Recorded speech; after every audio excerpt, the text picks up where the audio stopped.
Nung isang araw napaandar ko na yung Mitsubishi Lancer ni tatay. Kaya lang, nung oras na magte-test drive na dapat ako, biglang namatay at ayaw nang mag-start nung sasakyan. Meron kasing isang importanteng step na iniskipan ko na kasi matagal yun gawin. Kung natatandaan ninyo, di ba napanisan ng gasolina itong Lancer ni tatay? So dinrain natin yung gasolina niya. Pero ang mali ko, iniskipan ko yung isang napakahalagang step. Yun ang ibaba ang tangke at linisan nito. Direkta ko kasi itong sinalinan agad ng bagong gasolina. Kaya ang nangyari, yung mga natirang panis na gasolina dun sa loob ng tangke at sa fuel lines niya, pumasok lang sa carburetor natin. Oo, mayroong filter. Pero ang filter kasi mga bossing, ang nasasala lang niya is yung mga malalaking debris. Pero yung panis na gasolina, hahalo siya dun sa bago. Tapos, mapapababa niya yung quality ng malinis na gasolina natin. Kaya ayan tuloy, nagka-problema pa yung mismong carburetor. Assignment ko ngayong araw tong Lancer ni tatay, actually mga bossing. Okay naman yung makina niya, nung mga nakaraan pinapaandar natin. Napanood nyo naman sa mga videos na in-upload natin na maganda yung andar ng makina. Kaso, noon dumadaan sa bote, wala yung bote ngayon So tinanggal ko yung connection sa tangke dahil nga pakita ko sa inyo. Itong filter na to, bagong lagay na to. Actually nagpalit na ako and makikita nyo sobrang dumi, di ba? Dahil ang naging issue nitong Lancer ni tatay, dahil nga taon na hindi nagagamit itong Lancer ni tatay, napanis yung kanyang gasolina. So nagkaroon ng, ayan, makikita nyo, nagkaroon ng buo-buo yung mga nasala ng filter. Tapos kung makikita nyo yung mismong itsura ng filter, nagkulay kalawang. Actually di yung kalawang, ano yan, di ba yung panis na gasolina nagkukulay dark red yung kulay niya. Ayan, so tas malagkit, mabaho, masakit sa ilong. So yun yung problema. Nung kinabit ko ulit ang ginawa ko, dinrain ko yung tangke, tapos sinalinan ko na ng panibago. Nung kinabit ko, pumangit yung andar. And another problem, ito, kaya nakikita nyo ito, mapayat na to, para yan dito, breather ng ating fuel pump. Ang problema, naglalabas na siya ng gasolina, nasira yung fuel pump. Tapos hindi lang siya dito naglalabas ng gasolina ngayon, mukhang dun na mismo sa kanyang pump. Kaya nung isang araw, tignan nyo, sobrang dami ng gasolina, lampas sa max. Actually before ko to pag pinapaandar ko to, syempre bago ko paandarin, nakikita ko nasa below full level yan. Ang nangyari, dahil nga nagka-pressure na doon sa ilalim ng makina dahil sa sobrang daming gasolina pumasok, syempre maghahanap ng lalabasan yung langis. Ayan, so ito breather, ito yung PCB bulb nya, ito yung breather. Kukuha ng hangin galing sa filter, papasok ng makina. Ang nangyari, lumabas yung mismong langis dito. Ayan, langis yan, oh. Langis na pag inamoy ko, amoy gasolina. Hindi ko na nga pala mapapakita sa inyo sa video yung step by step procedure kung paano ko tinanggal yung carburetor dito sa mismong makina ha. Meron na kasi kung tutorial niya noon na ginawa ko matagal na panahon na. Kasama na rin doon mga bossing yung pagbabaklas mismo ng carburetor. Iisa-isahin natin kalasin lahat ng pyesa at lilinisan yung buo. Kung kailangan nyo ng full tutorial paano magbaklas ng carburetor ng 4G13 na piston type, check nyo na lang sa vlog ko mga bossing. Step by step procedure ang nandun. Dito kasi gagawin na natin mas maikli kasi meron naman na akong uploaded video niya noon. Carburetor, isa to sa reason, tawag dito is idle solenoid. So hangin kasi dumadaan dito, pero kung mapapansin nyo, yan, namagana yung kanyang o-ring.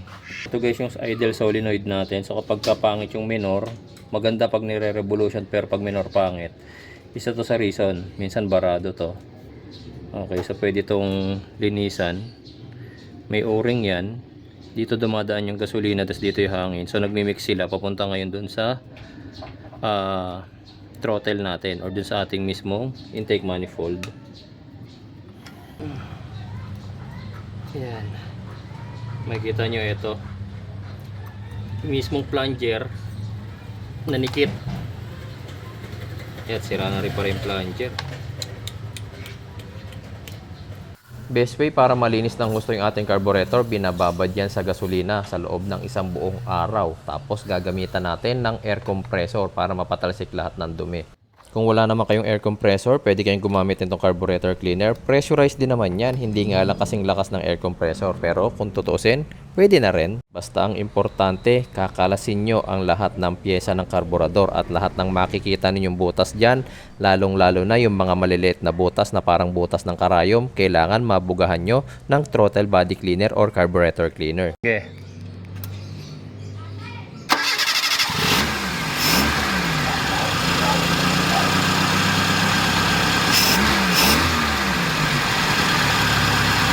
Ayan, so para makapag-change oil tayo mga boss, syempre ni-ready na natin yung ating pansalo ng used oil.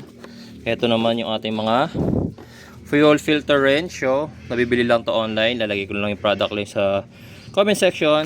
And kailangan nating iangat yung jack kasi medyo inclined yung lupa. Tapos nando sa bandang likod yung drain plug. Okay.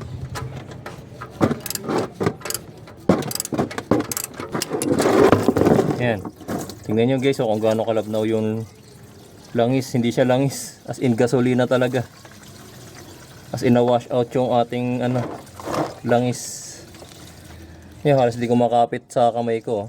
Dahil nga sobrang gasolina yung nandito ngayon, hindi langis. Guys, tingnan nyo itong filter ng Lancer ni tatay. Ito dapat yung sukat na filter wrench sa kanya 902. Pero pag pinipihit ko, ganyan dumudulas lang pumipihit. Ayan. So gagawin natin ng paraan dahil wala namang kakasyang ibang filter wrench dito. Tama naman yung size. So ginagawa ko ganito. Nilalagyan ko siya ng tuwalya, tela, anything. Just make sure na tama yung pagkakalagay. Wait lang. Ayan. Ayan. Medyo pokpok. Ayan.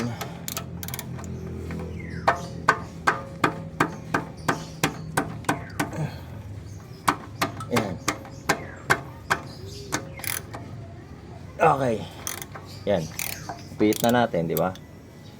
So, ganun lang. Pagka minsan ganyan kahit tama naman yung size ng filter wrench mo, ayaw matanggal.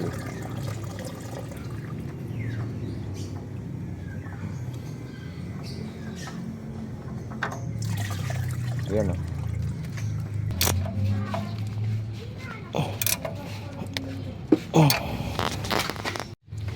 After natin malagyan ng filter guys, tsaka yung kanyang drain plug, ito yung lalagyan natin ng langis. Eni iSynth 5W30 API SP na yan mga bossing. So mataas na API rating na yan para sa isang gasoline engine. Sakto 5W30 to.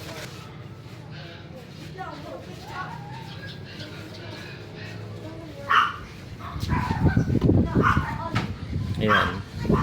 So ako ginagawa ko guys, pag nagsasalin ako ng langis, usually 3 liters lang muna yung kinakarga ko. So ngayon mga nakarga ko siguro mga 2.5 na. Pero check lang muna natin sa dipstick.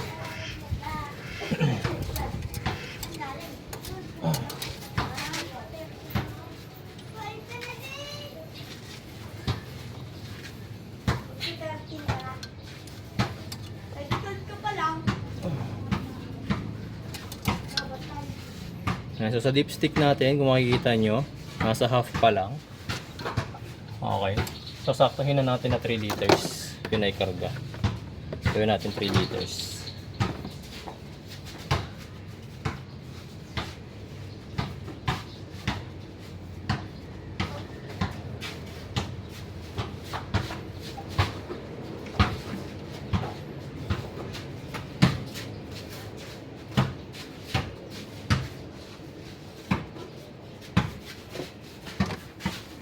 Ayan. So, medyo sumobra ako. Okay lang guys kasi more than 3 liters naman talaga yung capacity nitong 4G13. Ayan. Tapos tingnan muna natin sa dipstick.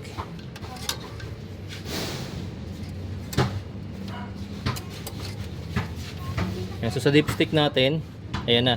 Nasa max level na siya. Ito, totong part na to. Huwag dito dun sa guhit na yan. Ayan.